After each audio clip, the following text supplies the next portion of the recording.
जिसमें electron revolute करते हैं। अब डियर इसमें जो है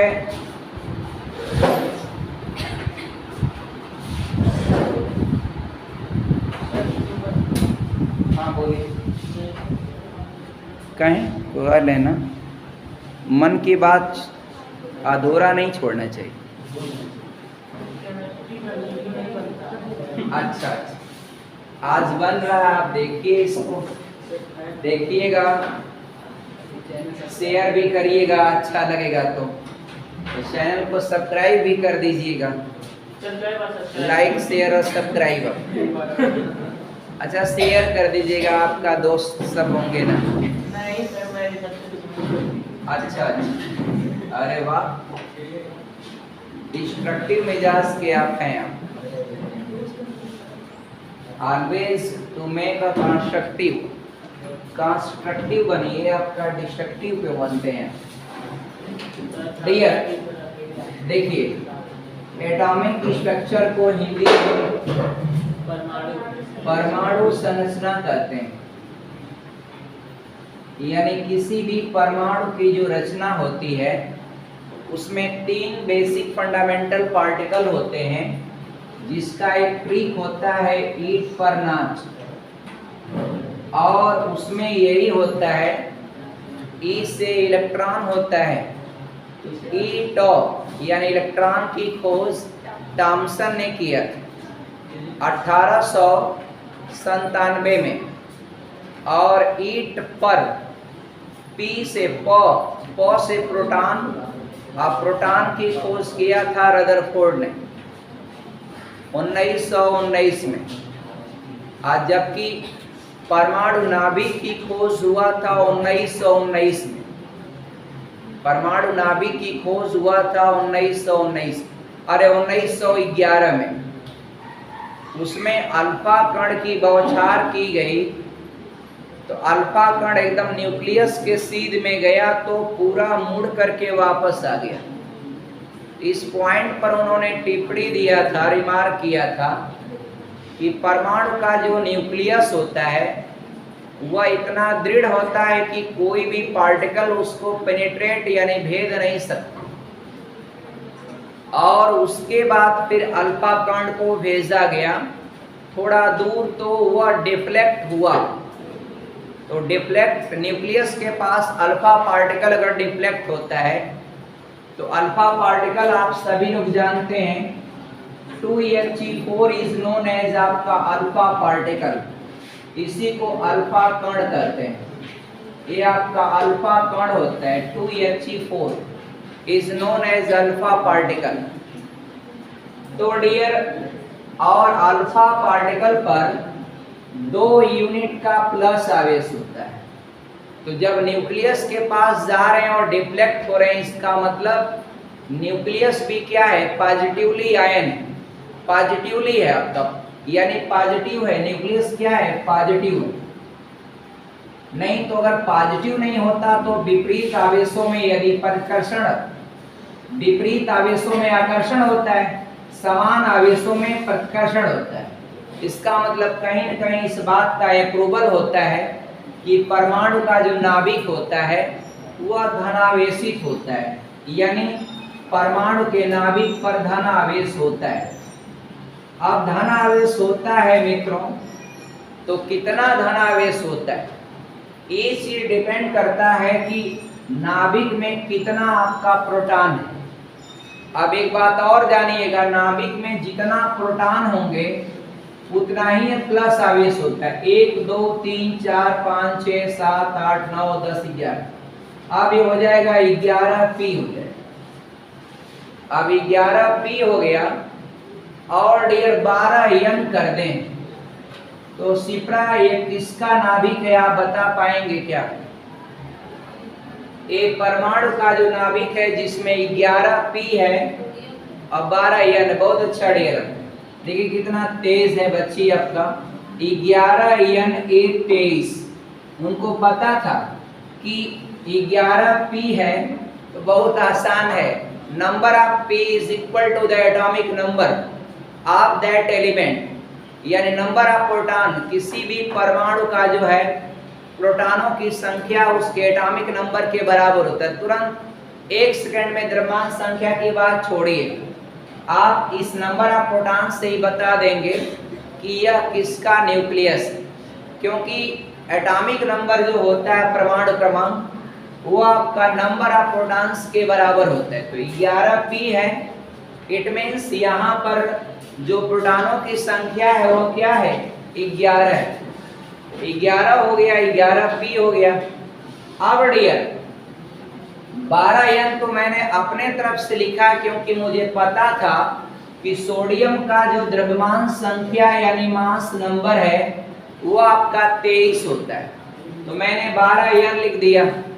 और मित्रों कोई भी इस तरह से लिखा रहेगा तो ऊपर जो होता है वह मास नंबर होता है, द्रव्यमान संख्या, और जो नीचे होता है ये आपका एटॉमिक नंबर होता है। एटॉमिक नंबर जो है प्रोटॉनों की संख्या के बराबर होता है और द्रव्यमान संख्या आपका p प्लस n के बराबर होता है।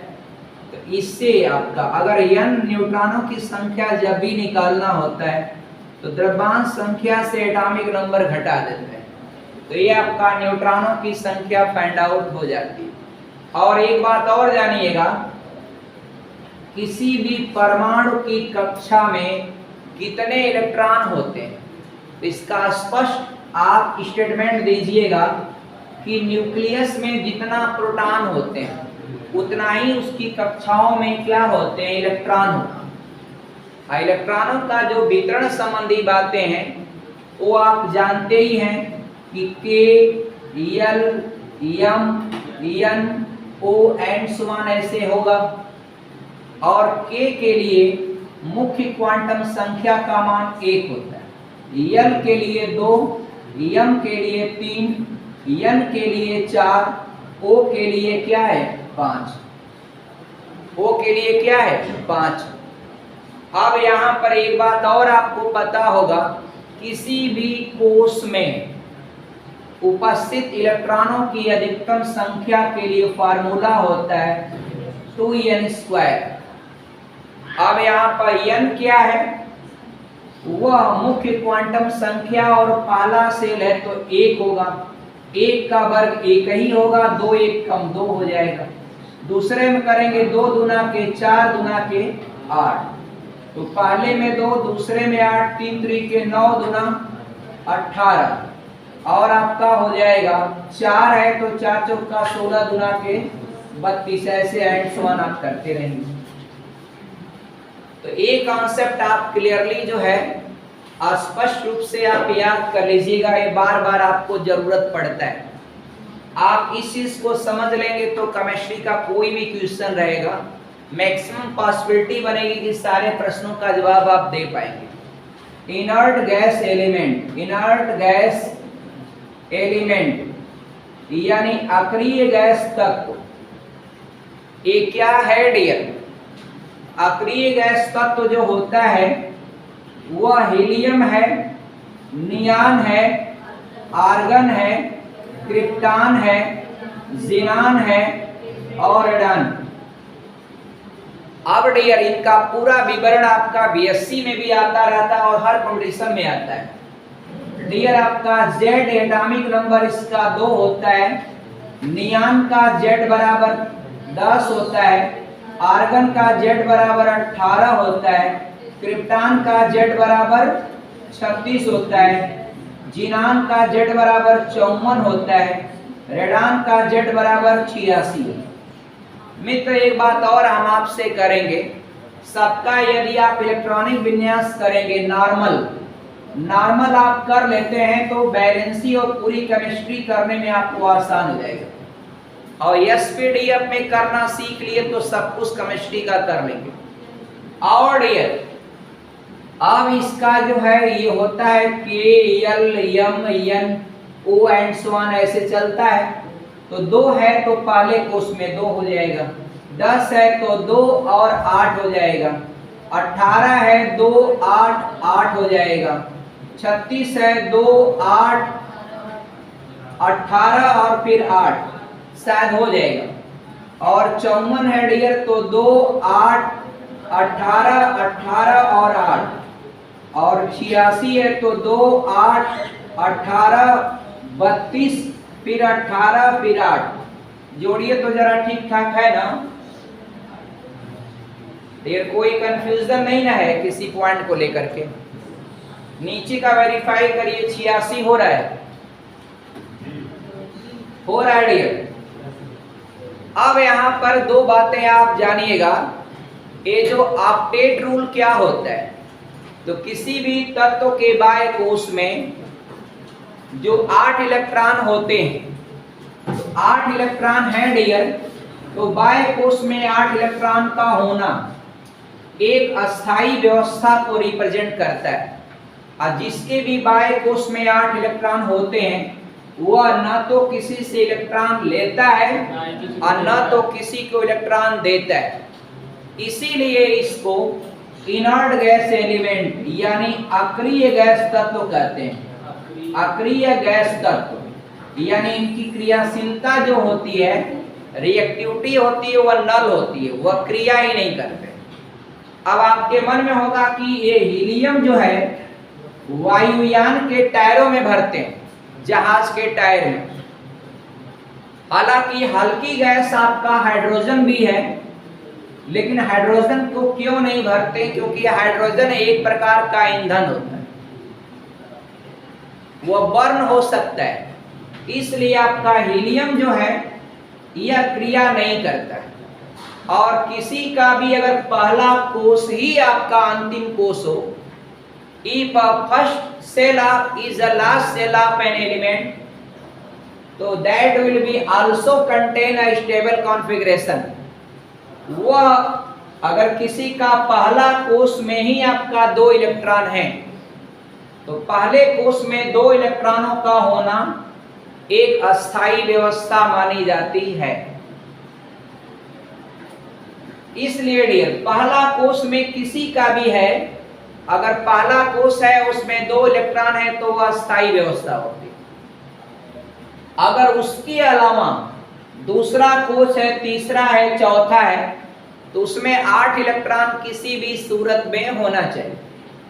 और बाह्य कोश में अगर 8 इलेक्ट्रॉन है तो वह आपका डियर, अगर एक बात और जानिएगा, वैलेंसी को 3 प्रकार से डिफाइन करते हैं। ये देखिए वैलेंसी, वैलेंसी मित्रों आपका इसको बोलते हैं संयोजकता। संयोजकता, ये संयोजकता, ये वैलेंसी कैसे आप डिटरमाइन करते हैं? तो आप वैलेंसी को डिटरमाइन करने के लिए पहली बात, किसी का भी इलेक्ट्रॉनिक विन्यास अगर आप कर पाएंगे तो बाह्य कोश में उपस्थित इलेक्ट्रॉन ही आपका वैलेंसी में क्या होता है, भाग लेते हैं। क्यों भाग लेते हैं बाह्य कोश के इलेक्ट्रॉन? इसका जवाब सुनिए। न्यूक्लियस से बाह्य कोश की दूरी सबसे ज्यादा होती है, इसलिए आसानी से इसको इलेक्ट्रॉन को त्यागने में या एंट्री करने में आसानी होती है। दूसरी बात यह है कि वैलेंसी का केवल 3 रूल है, कभी आपको कंफ्यूजन होगा ही नहीं। किसी भी तत्व के बाह्य कोश में 1 इलेक्ट्रॉन या 2 या 3 है, 1 इलेक्ट्रॉन या 2 इलेक्ट्रॉन या 3 इलेक्ट्रॉन है, उनकी वैलेंसी जो है ना 1 2 या 3 होती है। और वह मोस्टली जो होता है वह इलेक्ट्रॉन देते हैं, वह इलेक्ट्रॉन देते हैं जिनके बाह्य कोश में 1 है या 2 है या 3 है, वह इलेक्ट्रॉन को देते हैं। तो वे सब कॉमन क्या होते हैं? मेटल होते हैं, यानी वह धातु होते हैं। क्या होते हैं? धातु। वो अपने बाह्य कोश का 1 इलेक्ट्रॉन देगा, +1 वैलेंसी हो जाएगी, 2 देगा +2 वैलेंसी हो जाएगी, और 3 देगा तो +3 वैलेंसी हो जाएगी। तो डियर, बाह्य कोश में 1 या 2 या 3 है तो उनकी वैलेंसी इसी के अनुसार क्रमशः रेस्पेक्टिवली लिखिएगा। बाह्य कोश में 1 है तो वैलेंसी 1, बाह्य कोश में 2 है वैलेंसी 2, बाह्य कोश में 3 है वैलेंसी 3 हो जाएगी। तो ये वैलेंसी को डिटरमाइन करने का पहला रूल। और मित्रों, बाह्य कोश के ही इलेक्ट्रॉन वैलेंसी में भाग लेते हैं। Outermost shell electron will be participate in आपका वैलेंसी प्रोसेस। और ये दूसरा क्या है, किसी के बाह्य कोश में 4 से 7 इलेक्ट्रॉन है, तो इसकी जो वैलेंसी होती है ये आपका 8 माइनस स्मॉलियन। स्मॉलियन क्या है, बाह्य कोश में उपस्थित इलेक्ट्रॉनों की संख्या। अब मान लीजिए किसी के बाह्य कोश में 4 है, तो 8 माइनस 4 करिएगा तो वैलेंसी क्या हो जाएगी 4। बाह्य कोश में 5 है तो 8 माइनस 5 वैलेंसी 3। अगर बाह्य कोश में 6 है तो 8 माइनस 6 2। बाह्य कोश में 7 है तो 8 माइनस 7 आपका 1। तो ये चीज हो गया, खत्म कहानी आपका। और एक पॉइंट और बचता है, अगर मित्रों क्या होगा यदि बाह्य कोश में 8 इलेक्ट्रॉन तो उसकी वैलेंसी क्या होगी 0 हो जाएगी। वैलेंसी क्या होती है 0। और ऐसे जो फॉर्मेलिटीज को पूरा करते हैं, ऐसा जो सिस्टम को फॉलो करते हैं सभी 18 number group element is known as आपका इनर्ट गैस एलिमेंट। ये आपका किसी से क्रिया नहीं करते। इसका स्पष्ट रीजन आप एक लाइन में लिखिएगा इन सभी के बाह्य कोश में, और जब लिखिएगा तो तुरंत आपका पूरा ये सब चार्ट ही दिखा दीजिएगा, आपको पूरा का पूरा नंबर आपका मिलेगा एकदम A to Z आपका। और स्पष्ट लिख दीजिए इनका जब भी आपका है तो बाह्य कोश में 8 इलेक्ट्रॉन जिनके भी होता है।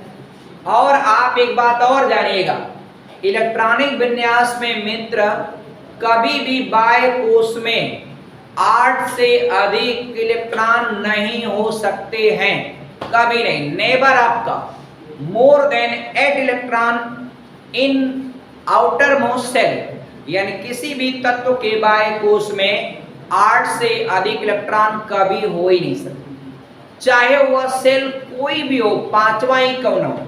लेकिन अभी आपने नियम पढ़ा है कि किसी भी कोश में अधिकतम इलेक्ट्रॉनों की संख्या 2n² होती है, वो होती है, लेकिन आपको ये भी फॉलो करना है कि किसी भी कीमत पर बाह्य कोश में 8 से अधिक इलेक्ट्रॉन नहीं हो पाएंगे। और बोरबरी का जो नियम आपने पढ़ा है विद इन 10 सेकंड में आप पूरा याद हो जाएगा। जब के सेल में 2 इलेक्ट्रॉन हो जाएंगे मित्र तो यल भरना आरंभ हो जाएगा। यल में जब आपका 8 हो जाएंगे तो यम भरना आरंभ हो जाएगा। यम में जब 8 हो जाएंगे तो यन भरना आरंभ हो जाएगा। लेकिन ये जो बाहरी कोश है उसमें 2 से अधिक इलेक्ट्रॉन तभी डालेंगे जब उसका प्रीसीडिंग सेल जो है कंप्लीटली फिल्ड होगा। मेरी बात समझे, आपका अगर तीसरा सेल तीसरा कोश में भर रहे हैं तो तीसरा कोश में ये आपका 2 8 और 2 है, तो यहां पर मित्र आप 3 तभी करेंगे जब उसका पिछला कोश पूर्ण रूप से भरा हो। आप पूर्ण रूप से भरने का नियम क्या है, वही आपका 2n² के अकॉर्डिंग। आपका कोई भी कोश है इसमें 2 से अधिक इलेक्ट्रॉन कब भरेंगे, जब इसका पिछला कोश भरा हो। इसमें होना कितना चाहिए मित्रों 18 होना चाहिए। ग्रुप नंबर 18 है। हाँ, और उसमें 2-3 अपवाद है। एक क्रोमियम फॉलो नहीं करेगा 24 वाला, एक 29 वाला नहीं फॉलो करेगा, एक सिल्वर फॉलो नहीं करेगा। Ag अंशी का एटॉमिक नंबर कितना है संदीप्ता बताइए, 47 और सोना जो पहनते हैं आप लोग कितना होता है, एटॉमिक नंबर कितना होता है आप बताइए सोना का। लड़कियां और सोने का एटॉमिक नंबर न बता पाए, बड़ा अफसोस की बात। हाँ देखिए अंशिका ने बता दिया, बहुत तेज है बच्ची। Au इसी को कहते हैं क्या, गोल्ड। अच्छा एक बात बता देंगे, प्योर गोल्ड कितने कैरेट का होता है 24 कैरेट। तो सोनार की दुकान पर जब जाते होंगे तो पूछते हैं कितना कैरेट का है। अब आप लोग पढ़ लिए तो सोनार से थोड़ा बातचीत कर सके स्पष्ट। देखिए 24 कैरेट का है मित्रों, 24 कैरेट आपका ये होता है 100%, और रेट आपका है मान लीजिए 50,000 रुपया। 50,000 रुपया पर 10 ग्राम का ये रेट, चल ये 100% का रेट। और सोनार यदि आपको 75% यानी 80 जो बोलते हैं, बहुत सारे 75% ही रखते हैं, 75% का दे रहा है। वैसे 75% कम हो जाएगा। 18 कैरेट कितना होता है, कितना होता है इसी का 18 कैरेट परसेंटेज बताइए। 18/25 24 गुणे 100, भाई देखिए 36 18 6 को 24, ये आपका 25 ले आई 75। 18 कैरेट जो होता है वो 75% होता है। अब उसका रेट 10 ग्राम का जानते हैं कितना बना, कितना बना सिका जरा बताइएगा। बच्ची बताएंगे, मैथ बहुत तेज है। 18 कैरेट का रेट बताइए 50,000 के रेट से। 18 कैरेट का, अरे सीधे 4 भाग में करिए बच्ची, 3 भाग लीजिए, 12.5 हो जाएगा ना, 12×48 12 36, हाँ 37,500 रुपया ये हुआ मित्रों। हमारे कम से कम वीडियो के इस पार्ट को जरूर शेयर करेगा भारतीय नारियों ज्यादातर, कम से कम वो ठगाए ना, आज तक बहुत ठगाए। अब जो मेरे यहाँ क्लास कर लिया आपका, तो वो तो उसको तो कोई ठगे नहीं सकता। अब इन लोगों को कोई ठग पाएगा, कभी नहीं ठग पाएगा। देखिए ध्यान से, आई जो आप कहते हैं ना दुकान में क्या देंगे, कहेंगे भैया सोने का रेट क्या है, दुकानदार बोलता है 50,000 रुपया, मैं 10 ग्राम यानी 10 ग्राम मतलब एक भरी 50,000 रुपया है, ठीक। और आप अब बोलेंगे हमको गहना दे दीजिए, गहना वो दे दिया, मान लीजिए 10 ग्राम का कोई सामान आपने लिया, ऑर्नामेंट लिया आपने 10 ग्राम, अब वो 50,000 की चीज को 18 कैरेट के रेट से आपका मूल्य बनता है कितना, 37,500। और आपसे कहेगा ऐसा है ना 50,000 रेट है, आपको घबराइए मत, हम 47,000 दे देंगे, 47,000 दे देंगे। इसे लग रहा है एहसान कर रहे हैं, 3,000 कम कर दिए, आप दे रहे हैं सोना 37,500। तो इतना डिफरेंस अभी सोचिए, 10,000 का अंतर, 9,500। हाँ 9,500 मान लीजिए। इसलिए मित्रों भारतीय नारियां जितना आपका बार्गेनिंग करें उतना कम है, एकदम हर पल जब देने जाए पैसा तब आपका कम कराएं, लास्ट में फाइनल कराएं तब भी कम कराएं, लेकिन इतना डिफरेंस होता है। आप इस चीज को थोड़ा सा रखें उनके साथ। संयोजकता आपको 3 प्रकार से निकालेंगे, 3 रूल। पहला क्या, बैलेंसी को निकालने का, किसी भी तत्व के बाह्य कोश में अगर 1 इलेक्ट्रॉन है तो बैलेंसी +1 होगी, और 1 और 2 और 3 अगर बाह्य कोश में इलेक्ट्रॉन हैं तो मोस्टली क्या होता है, धातु होता है, मेटल। वह क्या होता है, धातु होते हैं, वह मेटल होते हैं। अब बाह्य कोश में 1 है, 1 अपना दे देगा। जैसे एक धातु है सोडियम, सोडियम मित्रों एक धातु है जी, और यह एक ऐसी धातु है, 2 आपका जानिएगा इनको, एक पोटेशियम को भी जानिएगा। अरे पोटेशियम कह रहे हैं फास्फोरस। फास्फोरस के बारे में मैं आपको ये बताना चाहूंगा, फास्फोरस जितना भी पटाखा वटाखा बनता है ना, जितना भी गोला बारूद बनता है उसमें फास्फोरस लगता है। आप फास्फोरस को ऐसे खुले में नहीं रखा जाता। आप फास्फोरस कर रख देंगे बक्सा में ना, गर्मी में गरमाएगा, अपने आप आग लग जाएगा, पूरा बक्सा जलने लगेगा। आप मित्रों कभी कभी देखिए हम सब पोल खोल देते हैं, कभी कभी कुछ साधु संत आपका गोहरा लेके, एक त्योहार होता है, खड़े हो जाते हैं ऐसे, ओ देखिए आप जानते हैं क्या होता है, उस गोहरवा पर फास्फोरस पूरा छिड़क देते हैं और पूरा उसको गरमाएंगे, पूरा मतलब धूप में ऐसे रखेंगे, धीरे धीरे गर्म होते होते आइडिया बस ऐसे ले लेंगे, जल जाएगा। तो जादू जो होता है ना, कहीं न कहीं वहां पर कोई न कोई फिजिक्स या केमिस्ट्री होती है। जादू होता ही नहीं, जादू एक विज्ञान है। आप समझ लिए तो आपके लिए विज्ञान हो गया, नहीं समझे तो जादू। देवलास के मेले में से जादू वाला स्टार उधर लगता है बरगद के पेड़ के नीचे। एक बार हमारे साथ शर्मा सर गए और वह दूध पिल्ली वाली कहानी बताए थे ना, वैसे छुआ दिया भर गया। शर्मा सर कहे तो बढ़िया है, भैंस उस खरीदने की जरूरत नहीं आपको, यही ले लेते हैं आपका। छुआ दिया डियर आपका शरीर पर, मतलब ऐसा नहीं है आपका, उसमें ऐसा फॉर्मेट बनाया था पता नहीं कैसे, वो पूरा जैसे लगा पूरा दूध से भर गया। अल्लाह डियर एकदम हाथ की सफाई होती, समझ गए तो अच्छी बात। ये सोडियम नित्रो जो होता है, सोडियम, ये आपका, ये सोडियम के बारे में आप जानिएगा। सोडियम एक ऐसी धातु है जो पानी में आग लगा देती है।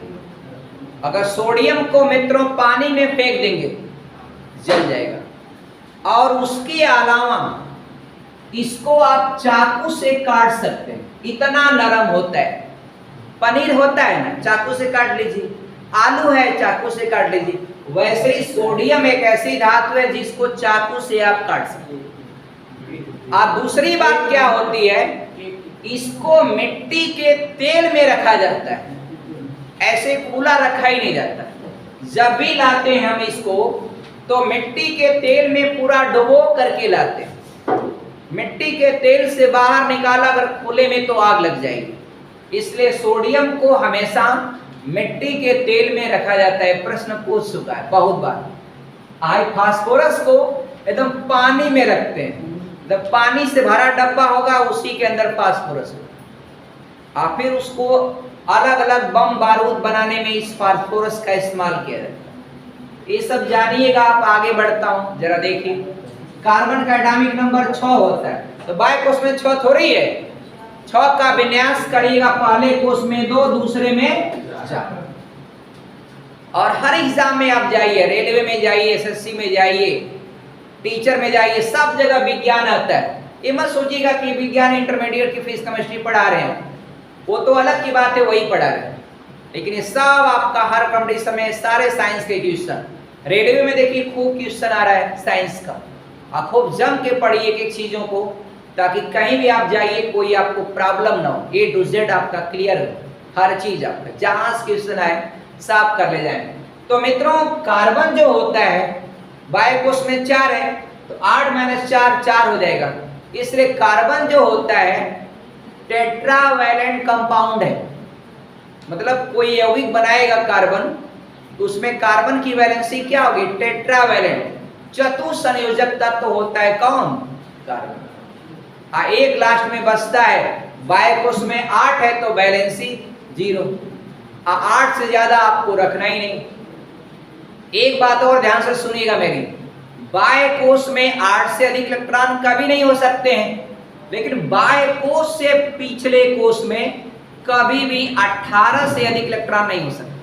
ध्यान सुनिएगा, बाय कोष चाहे आपका 6वां कोष हो, 6वां हो, उसमें बाय कोष में 8 इलेक्ट्रॉन हैं, तो उसके पीछे जो 5वां होगा उसमें कभी भी आप, अब 5वां है तो 2n² के अकॉर्डिंग फॉलो करेंगे तो 5वां 25 गुना के 50 बताएगा, लेकिन वो बताएगा 2n² के अकॉर्डिंग, 5वां से ले तो कितना बताएगा 2n², तो n का मान 5, 5वां 25 गुना 50 बताएगा। लेकिन बाय कोष से पिछला कोष है तो ये आपका बाय कोष से पिछले कोष में कभी भी नेवर 18 से अधिक इलेक्ट्रॉन हो ही नहीं सकते। ये आपका इलेक्ट्रॉनिक विन्यास का नियम। और डियर, और आपका एसपीडीएफ में जो करना है, तो एसपीडीएफ का अबाउट उनका चार्ट बनाइए, 4 दिन प्रैक्टिस करिए, किसी का भी इलेक्ट्रॉनिक विन्यास में कोई दिक्कत नहीं। और आप बाउ के अकॉर्डिंग जब आप कर लेंगे एसपीडीएफ में, तो आखिरी इलेक्ट्रॉन देखिए किस में गया है, अंतिम इलेक्ट्रॉन जिसमें गया है उस ब्लॉक का हुआ क्या हो जाएगा, एलिमेंट। आखिरी इलेक्ट्रॉन अगर एस में जाता है तो एस ब्लॉक एलिमेंट, आखिरी इलेक्ट्रॉन अगर पी में जाता है पी ब्लॉक एलिमेंट, आखिरी इलेक्ट्रॉन अगर आपका डी में जाता है तो डी ब्लॉक एलिमेंट, और आखिरी इलेक्ट्रॉन F में जाता है तो F ब्लैक एलिमेंट। एक बात और सुनिए मित्रों, एक पूछता है, कई बार पूछा है, संक्रमण तत्व कौन है, ट्रांजिशन एलिमेंट किसे कहते हैं, टेल मी डिफाइन इट। तो मित्रों D block element is known as transition element, but एक शर्त है, उनका डी ऑर्बिटल पार्शियली फिल्ड होना चाहिए, नॉट कंप्लीटली। क्या होना चाहिए, पार्शियली। पार्शियली मतलब भैया क्या हो जाएगा, सुनिए देखिए, ये जो यस है, आपको पता है कि यस में अधिकतम इलेक्ट्रॉन, यस में कभी भी 2 से अधिक इलेक्ट्रॉन भरते ही नहीं। अब पी में कितना होता है अंशिका बताइए, 6, और डी में बची 10, एफ में 14, बस खत्म कहानी। और देखिए अब आप एफ को छोड़िए, ये तो पीरियोडिक टेबल में इसको स्थान ही नहीं मिला, मिला है नहीं, इनका 2 नीचे स्पेशल लाइन लगी, उन स्पेशल लाइन को आप क्या कहते हैं काजल, आप बताइए। जो यह ब्लॉक की 2 लाइन है, एक अलग सीरीज है, दूसरी अलग है डियर। एक 4f सीरीज होता है, एक आपका 5f सीरीज होता है, इनका नाम है लैंथेनाइड श्रेणी, और ये क्या होता है, एक्टिनाइड श्रेणी। एक 4f श्रेणी और 5f श्रेणी, यही आपका होता है, इन्हीं को आप एफ ब्लॉक एलिमेंट कहते हैं। और 4f सीरीज मतलब ये लैंथेनाइड श्रेणी होता है, और 5f जो है एक्टिनाइड होता है। 4f का मतलब इसका जितना भी विन्यास करेंगे ना, सबका आखिरी इलेक्ट्रॉन 4f में जाएगा। और 4f में किसी में 1, किसी में 2, किसी में 3, ऐसे 14 तक जाएगा। और 5f है तो इस एलिमेंट का, इस ग्रुप, इस सीरीज का जो भी तत्व होगा, उसका अंतिम इलेक्ट्रॉन 5f में भरेगा, बस 5f हो गया। और डियर ये जो 3 लाइन है, ये जो 2 लाइन पहली क्या होती है, यस की, ये 2 लाइन आपका यस की होती है, बीच में डी की 10 लाइन, और लास्ट में पी की आपका 6 लाइन, बस काम खत्म। और आप जब इलेक्ट्रॉनिक विन्यास करिएगा तो यस में 2 इलेक्ट्रॉन है, तो वह किस ग्रुप का हो जाएगा, पहला, दूसरा, दूसरे ग्रुप का हो जाएगा। अगर डी में डियर आपका 7 है तो अगवा 2 यस है, और 7 गो तो 7 2 9, उसका ग्रुप नंबर क्या हो जाएगा, 9। अगर पी में 3 है तो आगे यस और डी, तब न पी गया है, तो पी में 3 है तो 2 और 10, 12 और 3 15।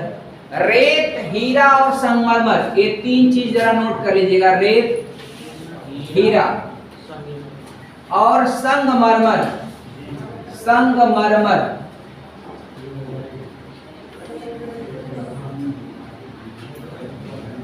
सबसे उत्तम क्वालिटी का जो संगमरमर होता है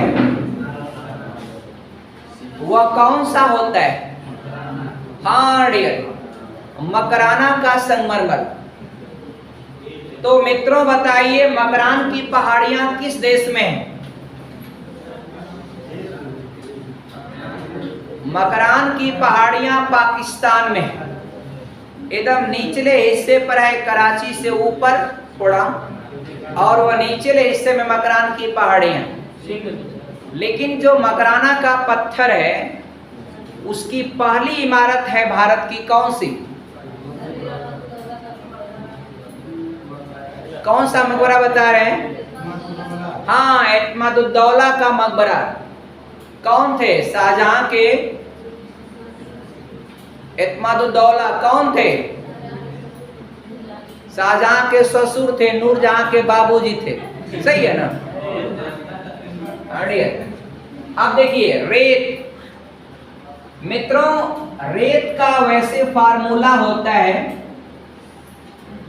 SiO2 सिलिका, रेत होता है।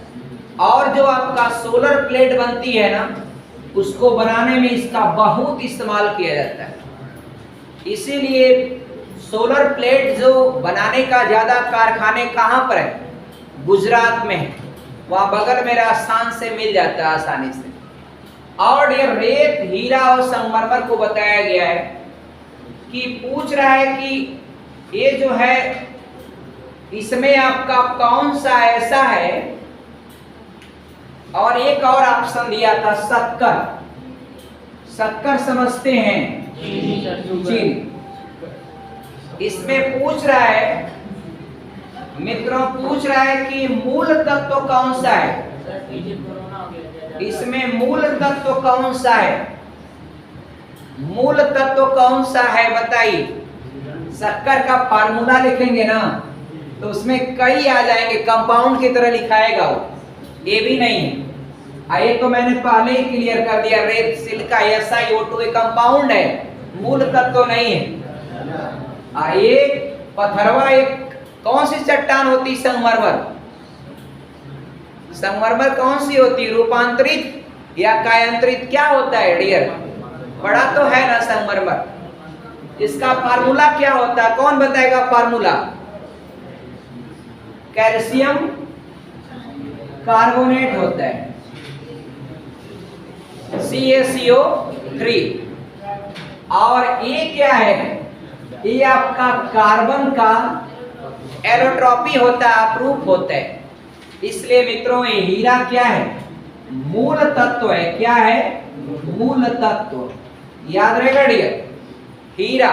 देखिए हीरा और कोयला मित्रों दोनों याद रखिएगा, हीरा और कोयला, हीरा और कोयला, ये दोनों जो आप याद रखिएगा, कोयला, ये दोनों जो है ना डियर, क्या है आप, ये दोनों आपका कार्बन के अपरूप है, कार्बन के अपरूप है।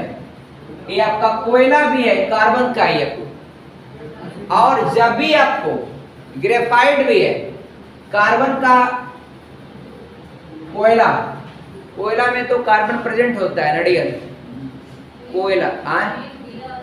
अच्छा मेन सही बता रहे बच्चे आप, हीरा और ग्रेफाइट सही है, आपने अच्छा बताया, बहुत अच्छा डियर।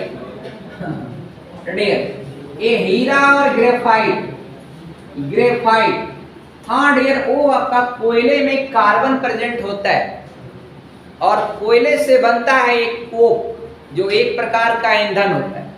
लेकिन हीरे का, ये कार्बन का जो अपरूप है वह हीरा और ग्रेफाइट, इन दोनों से आपका, अब दोनों आपका ग्रेफाइट आपको पता है, पेंसिल का जो लेड होता है ना बीच वाला, वह किसका होता है, ग्रेफाइट का। हीरा तो है ही आपका। इन दोनों का जो है, ये दोनों कार्बन के अपरूप होते हैं। ये ग्रेफाइट जो है ना वह विद्युत का क्या होता है, सुचालक होता है। पेंसिल का जो लेड है ना, उसमें करंट इधर टच करेंगे दूसरे तरफ फ्लो करेगी। आप टच करके मत देखिएगा। जय हिंद।